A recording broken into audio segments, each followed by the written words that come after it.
Good morning, students. Welcome back to online class.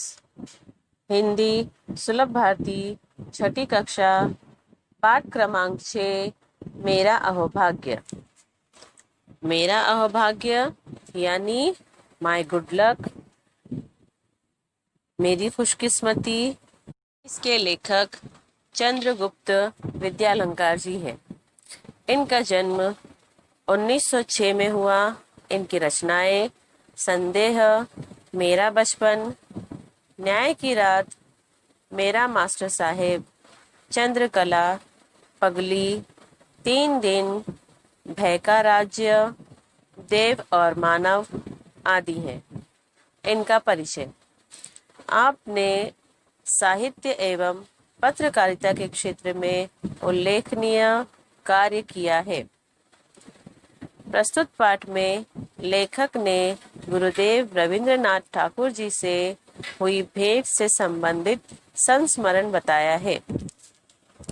पाठ का नाम मेरा अहोभाग्य रखने का अर्थ यह था कि लेखक को रविंद्रनाथ जी से मिलने का मौका मिला और उन्हें उसी कमरे में ठहराया गया जहां पर रहकर रविंद्रनाथ ठाकुर जी ने अपनी गीतांजलि काव्य की रचना की थी।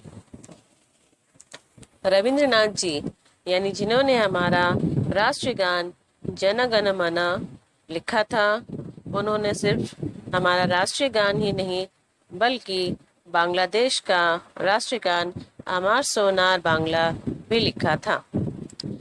उनकी जो प्रसिद्ध काव्य रचना है गीतांजलि, इस काव्य रचना को नोबेल पुरस्कार प्राप्त हुआ था और इसके गीतों का अनुवाद अनेक भाषाओं में भी किया गया है। तो चलिए शुरू करते हैं पाठ। फरवरी 1936 में मुझे शांति निकेतन जाना था। वहाँ एक साहित्यिक कार्यक्रम होने वाला था। मैं बहुत ही उल्लासित था क्योंकि उस कार्यक्रम की अध्यक्षता स्वयं रविंद्रनाथ जी करने वाले थे। निश्चित दिन कोलकाता से हम बहुत सारे लोग शांति निकेतन के लिए रवाना हुए। लगभग 1 दर्जन हिंदी वालों का यह दल शांति निकेतन के सुंदर अतिथि भवन में ठहराया गया। यह अतिथि भवन अशोक वृक्षों के सघन उपवन के बीचों बीच बनाया गया था। बहुत ही सुंदर, बड़ी और अच्छी इमारत थी वह। जैसा सोचा था वैसा ही पाया। ऊपर की मंजिल के एक कमरे में हमें ठहराया गया। कमरे के बाहर एक विस्तृत बरामदा था। बरामदे में खड़े होकर अगर बाहर देखा जाए तो सामने ही सघन बकुल वृक्ष दिखाई देते थे। लेखक को फरवरी 1936 में शांति निकेतन जाने का मौका मिला।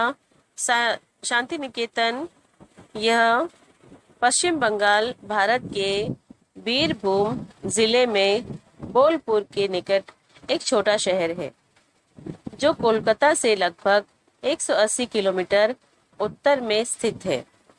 इस शहर को प्रसिद्ध नोबेल पुरस्कार विजेता रविंद्रनाथ जी ने ही बनाया था। वहीं शांति निकेतन में एक साहित्यिक कार्यक्रम होने वाला था और लेखक बहुत खुश थे क्योंकि इस कार्यक्रम की अध्यक्षता गुरुदेव करने वाले थे। निश्चित दिन लेखक और उनके साथी लगभग 1 दर्जन हिंदी वालों का यह दल शांति निकेतन पहुंच गया। उन्हें एक सुंदर अतिथि भवन में ठहराया गया। यह अतिथि भवन अशोक वृक्षों के सघन उपवन के बीचों बीच बनाया गया था। ये एक बहुत ही सुंदर इमारत थी और वहाँ उन्होंने जैसा सुना था वो वहाँ पर उन्होंने वैसा ही पाया। उन्हें एक कमरे में ठहराया गया और उस कमरे के सामने एक बहुत ही बड़ा बरामदा भी था। बरामदे के सामने खड़े होकर अगर बाहर देखा जाए तो बाहर सघन बकुल वृक्ष दिखाई देते थे।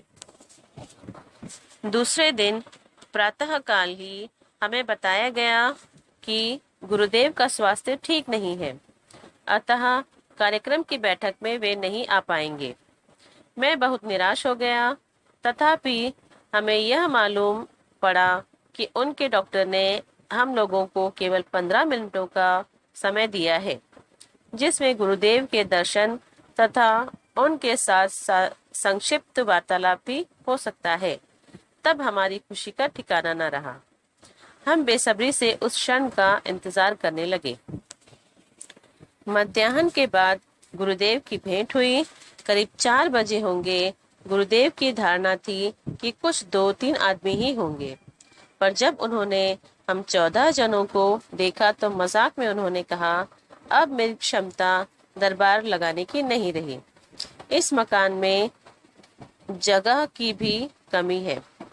फिर हम सबको गुरुदेव से परिचय कराया गया। बाद में वार्तालाप शुरू हुआ। दूसरे दिन उन लोगों को बताया गया कि गुरुदेव की तबीयत ठीक नहीं है और वो कार्यक्रम में नहीं आएंगे।